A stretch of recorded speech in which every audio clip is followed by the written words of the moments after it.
আমরা অনেকেই এই ভাষণটা সম্পর্কে জানি না। আমরা অনেক ভাষণ নিয়ে এখন গর্ব করি। নবী করিম সাল্লাল্লাহু আলাইহি ওয়াসাল্লামের এই যে সর্বশ্রেষ্ঠ ভাষণ, এটা কতজন জানেন? বিদায় হজের ভাষণ।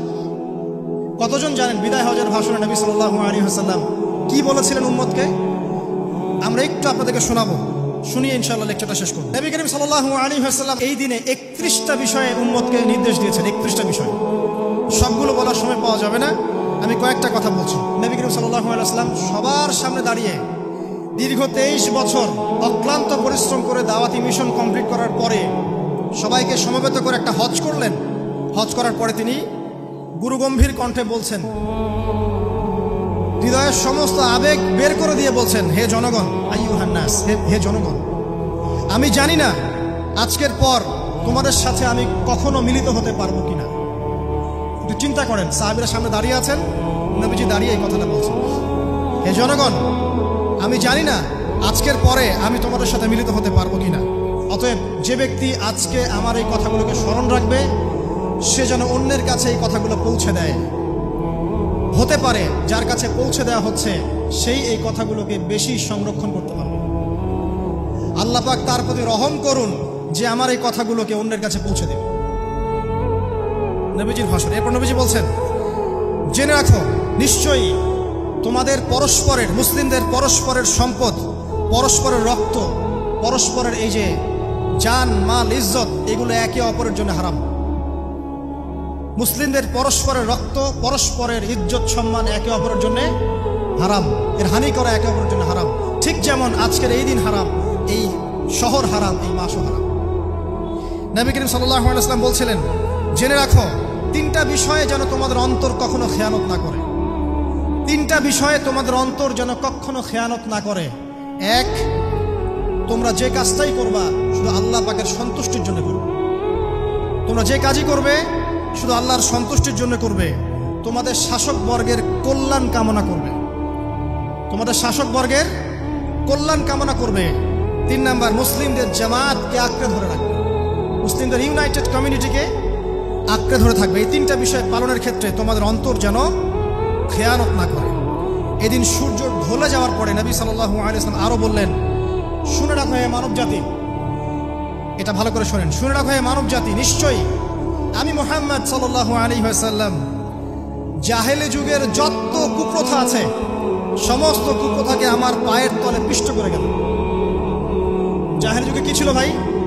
শিরিক ছিল, সুদ ছিল, মাদক ছিল, নারীর অবমাননা ছিল, কন্যা সন্তানকে দাফন করা হতো, রক্তক্ষয়ী, হানাহানি, মারামারি, কাটাকাটি ছিল। এগুলো সবকিছুকে আমি আমার পায়ের তলে দাফন করে গেলাম। এটা কি দাফন হয়েছে? তিনি বলছেন, নিশ্চয়ই আমি জাহেলি যুগের সুদকে আমার পায়ের তলে পিষ্ট করে যাচ্ছি। সর্বপ্রথম যার সুদ আমি পিষ্ট করছি তিনি হচ্ছেন আব্বাস ইবনে আব্দুল মুত্তালিব, আমার চাচার সুদ। নিজের পরিবার থেকে দৃষ্টান্ত স্থাপন করলেন। তিনি আরো বললেন, হে উপস্থিত জনগণ, তোমরা মেয়েদের ব্যাপারে সতর্ক থাকবে এবং তোমাদের স্ত্রীদের ব্যাপারে সতর্ক থাকবে, তাদের হকের ব্যাপারে সতর্ক থাকবে, কেননা তোমরা তাদেরকে আল্লাহর কালিমার মাধ্যমে হালাল করে নিয়েছো। অতএব তাদের ব্যাপারে তোমরা সতর্ক থাকবে। তোমাদের উপর তাদের হক হচ্ছে তোমরা যা খাবে, যা পরবে, তাদেরকেও তাই খাওয়াবে, তাই পরাবে। আর তাদের উপর তোমাদের হক হচ্ছে তারা তোমাদের বিছানায় এমন কাউকে আসতে দিবে না যাদেরকে তোমরা অপছন্দ করো। নবী করিম সাল্লাল্লাহু আলাইহি ওয়াসাল্লাম আরো বলছেন, এই দিন আইয়ুহান নাস, হে মানব জাতি, তারাকতু ফিকুম আমরাইন, জেনে রাখো আমি তোমাদের সামনে মাত্র 2টো বস্তু ছেড়ে গেলাম। কয়টা বস্তু? লান তাদিল্লু মা তামাসসাকতুম বিহিমা, তোমরা কোনোদিন পথভ্রষ্ট হবে না যতদিন এই 2টা বস্তুকে আঁকড়ে ধরে থাকবে। কিতাব আল্লাহ, আল্লাহর কিতাব, ওয়া সুন্নতি নবীহি, এবং তার নবীর সুন্নাহ। তিনি আরো বললেন, আল মুসলিম, জেনে রাখো প্রকৃত মুসলিম সে ব্যক্তি, মান সালিমাল মুসলিমুনা মিন লিসানিহি ওয়া ইয়াদিহি, যে ব্যক্তির হাত এবং জবান থেকে অন্য মুসলিম নিরাপদ থাকে সেই ব্যক্তি হচ্ছে প্রকৃত মুসলিম। আল মুহাজির, আর প্রকৃত মুহাজির সে ব্যক্তি, মান হাজারা মা নাহাল্লাহু আন, আল্লাহ পাক যা নিষেধ করেছেন সেখান থেকে যে দূরে থাকে সেই ব্যক্তি প্রকৃত মুহাজির, মানে হিজরতকারী।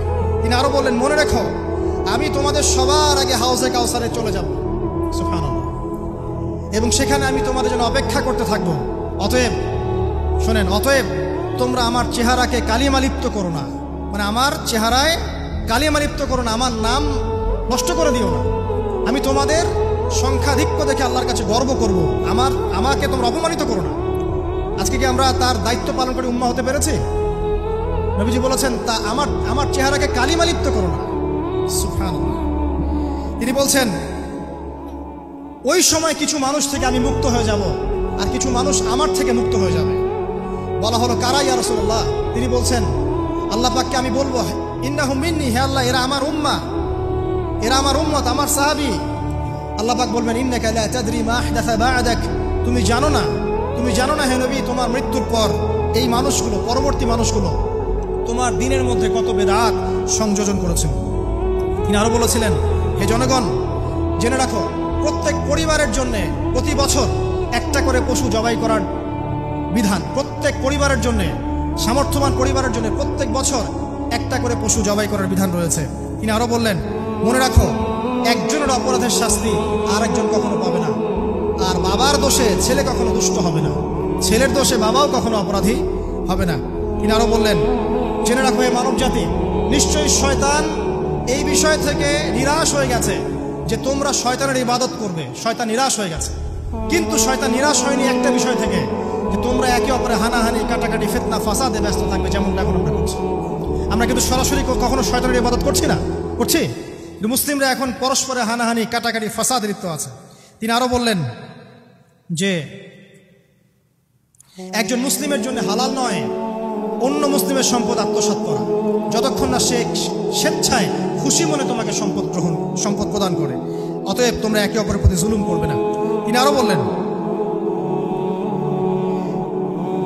সাবধান, আমার ইন্তেকালের পরে তোমরা একে অপরের গর্দান উড়িয়ে কাফের হয়ে যেও না। সাবধান, আমার ইন্তেকালের পর তোমরা একে অপরের গর্দান উড়িয়ে কাফের হয়ে যেও না।